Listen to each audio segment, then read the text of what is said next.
ஸ்கர்ட்டுக்குரிய hooks எப்படி தைக்கிறேன்னு பார்ப்பேன். ஸ்கர்ட்டுக்குரிய hook வந்து இதான் ஸ்கர்ட்டுக்குரிய ஹூக், இதான் அதுண்ட ஐ. அவன் இந்த ஹூக்கை வந்து ஸ்கர்ட்டுக்கு மட்டும் இல்லை, ஜீன்ஸுக்கும், அதாவது ஆஃபீஸ் ஜீன்ஸுக்கும் வந்து இந்த ஹூக் யூஸ் பண்ணுவாங்க. இது தைக்கிறது வந்து ஸ்னெப் தைக்கிற மாதிரி தான். இந்த பீஸில் வந்து 3 ஹோல் இருக்கு. சரியா?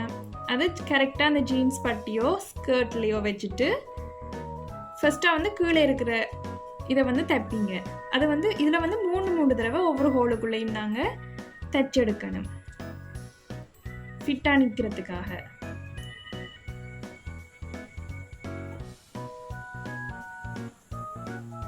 சரி, இதில் 3.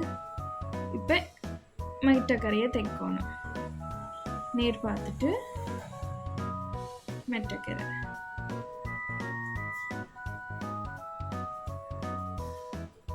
சரி,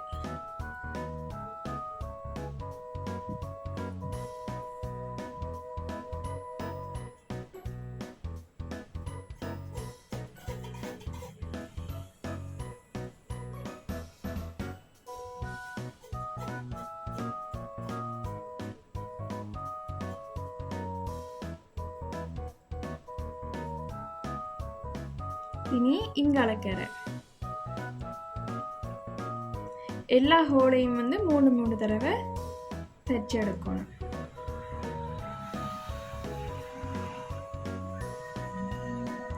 எப்பவுமே நாங்கள் ஊசி தைக்கும் போது ஃபர்ஸ்ட்டாக வந்து நாங்கள் பின்பக்கத்தால் தான் குத்தி எடுக்கணும். ஏன்னா நாங்கள் பின்பக்கத்தால் குத்தி எடுக்கும்போது எங்களுக்கு ஃப்ரண்டில் வந்து அந்த நொட் போட்ட இடம் வந்து தெரியாது. இப்போ இதை தைக்கிறதுக்கு முதல் இதில் ஒரு நொட் போடுவேன். சரி, நோட் போட்டு இதை கட் பண்ணிவிட்டு அடுத்த இது தைப்பீங்க. இது அடுத்த பக்கம் தைக்கணும். இது நான் 2 ஒன்றா உங்களுக்கு தைச்சி காட்டுறேன். இது வந்து இங்கால பக்கம் வரும், அப்போ தான் இந்த ஹூக் இதுக்குள்ளே வரும். சரி, இப்படி வச்சு தைக்கிறேன். இங்கால பக்கம் தைக்கிறேன்.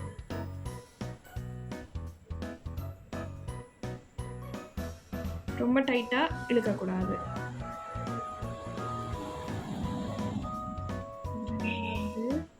ஸ்டிச், இது வந்து 3வது ஸ்டிச்.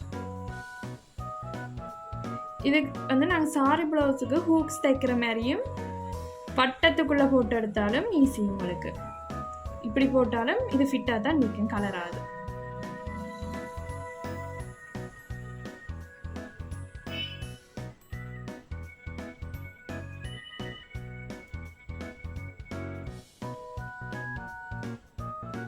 சரி, இது 3வது ஹூக். இப்போ இது வந்துட்டு இதை நாங்கள் நோட் போட்டு கடைசியில் ஃபினிஷ் பண்ண போகிறோம்.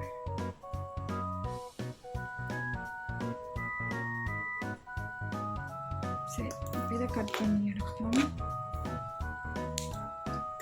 இப்போ பாருங்க, ஸ்கர்ட் ஹூக் வந்து ரெடி ஆகிட்டு. இது அதே கலர் த்ரெட்டில் வந்து நாங்கள் ஸ்டிச் பண்ணால் ஓகேயா இருக்குது.